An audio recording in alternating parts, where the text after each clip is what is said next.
lo mal que se ven las personas cada vez que enferman, lo mal que nos sentimos cuando nos llegamos a enfermar. Bueno, precisamente por eso es tratar de cuidarnos lo mayor posible, tener nuestro cuerpo lo más sano posible para poder evitar este tipo de situaciones, porque de verdad, o sea, si usted se llega a agravar, se siente uno muy mal y seguramente no me dejará mentir la doctora Carolina Gómez, especialista en salud pública, de esta situación que, bueno, uno se siente súper mal, Caro, y me da mucho gusto saludarte. Feliz Navidad atrasada, ya casi básicamente feliz año, pero que podamos distinguir entre un resfriado común, entre influenza y también entre COVID-19, es difícil. ¿Qué nos dices? Buenos días.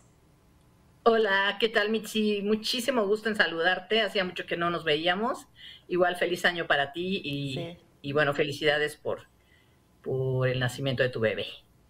Y gracias. comentarte que es muy complicado sin una detección de prueba, o sea, una detección a través de una prueba específica, detectar si se trata de COVID o de influenza o de un simple resfriado.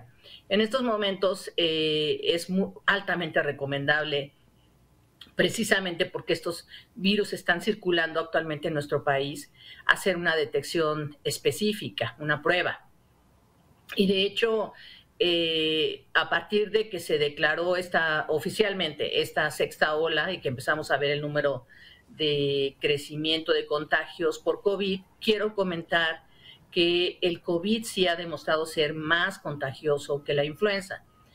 Los síntomas que se presentan entre ambas enfermedades son muy parecidos, es decir, fiebre, tos, malestar Uh -huh. general, dolor de cabeza, algunos presentan congestión nasal, fiebre, y depende de cada organismo la respuesta inmunológica o los síntomas que se presenten es que pues se agrava o no.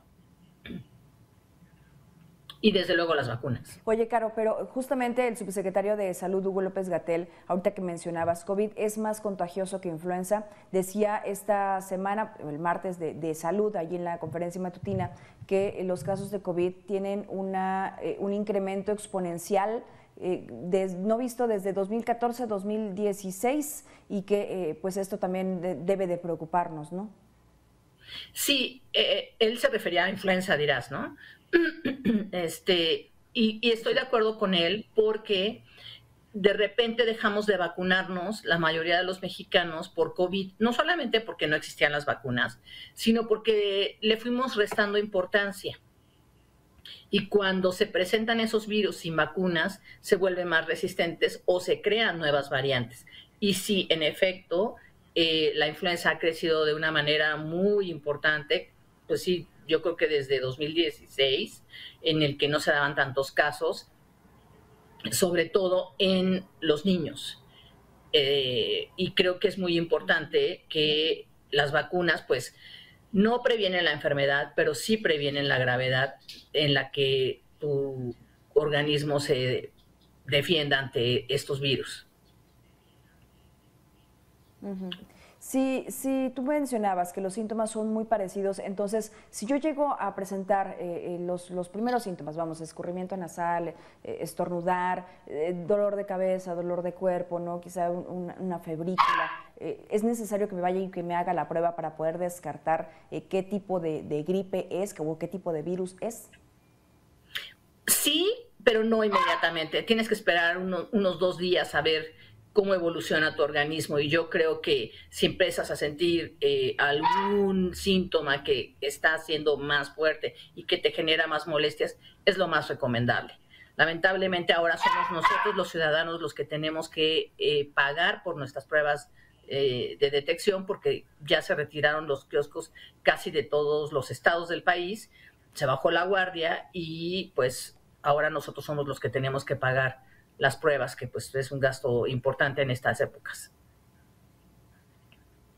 Así es. Dime una cosa sobre las nuevos pues variantes de coronavirus. ¿Qué es lo que podemos esperar que podamos llegar a tener como síntomas? Porque recuerdo que en algunos de ellos solamente te atacaba, por ejemplo, para iniciar los pulmones. La siguiente te presentabas los primeros síntomas focalizado en la garganta. Los actuales, que ya son como estas subvariantes, tengo entendido, de Omicron, ¿qué es lo que podemos esperar poder tener de estos síntomas?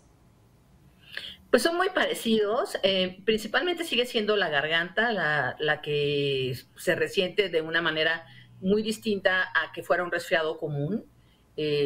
Y debemos recordar algo, Mitzi, que es que COVID-19 empezó siendo una enfermedad respiratoria. Entonces, el aplicarnos la vacuna redujo esa posibilidad de que nos enfermáramos gravemente, como vimos en el año 2020.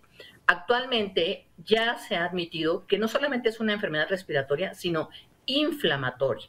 Entonces, debemos procurar usar el cubrebocas para no contagiarnos, porque el post-COVID o los síntomas que deja después de eso son de una inflamación en muchos órganos, es multiorgánica y puede ser en algunos casos pues muy prolongada. Esto es cierto, ¿eh? Yo conozco muchas personas que padecieron COVID-19 y que siguen teniendo secuelas de esto y que pues básicamente no han podido salir, Caro, desde los que van en cuestiones físicas hasta los que van en temas emocionales, bien complejo. Muy complejo y se convirtió la pandemia en una circunstancia de la que debimos haber aprendido todos. Y hay cosas muy sencillas que hacer para cuidarnos y la primera es obviamente usar el cubrebocas como un acto de empatía, no solamente para tu cuerpo, como bien tú decías, que es el único que tenemos y en el que pues nos saca adelante todos los días. Y el otro es no contagiar a los adultos mayores ni a los niños, no solo a los de tu familia, los de todo el entorno en el que tú te desarrollas y te desenvuelves. Oye, Caro, pues ya nada más para terminar esta conversación contigo y te lo agradezco para el auditorio de Mega Noticias, ¿qué opinión te merece la vacuna Abdala? Bueno, es una vacuna que no ha demostrado ser para uso de emergencia internacional. La Organización Mundial de la Salud no la ha aceptado. Es una vacuna que solamente funciona según el único estudio que además hizo el que la produjo. Es una vacuna de antígenos que solamente sirve para la primera vez que se aplica, o sea, sí funciona.